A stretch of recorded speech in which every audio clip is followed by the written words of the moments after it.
Mitchell Starc match को हराई देले। राहुल तिवातिया मैच को जिताई देले। शेष 6 बॉल रे जितिया को थिला 10 रन।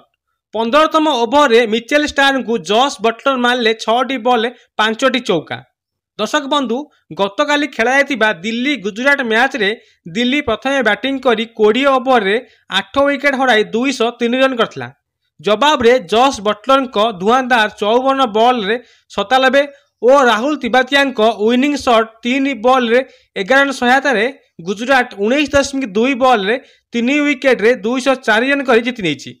हेले मिचेल स्टार्क दिल्ली को हराई जंती कारण स्टार्क 15तम ओभर रे 6टी बॉल रे 5टी चौका मारिथिले जॉस बटलर एवं शेष 6टी बॉल रे गुजरात को जितिया पई 10 रन दरकार बेले दिल्ली पक्षर बोलिंग पे आसिथिले Mitchell Starc. Mitchell Starc bowling करथिला बेले राहुल तिवातिया तांकू प्रथम बॉल रे छक्का और द्वितीय बॉल रे चौका मारिथिले जहा फल कि प्रथम 2टी बॉल रे 10 रन होइला। एही मैच को गुजरात दिल्ली को परास्त कर जीति नेछि एवं 54 बॉल रे 97 रन करथिबा Jos Buttler player of the match होइचंती।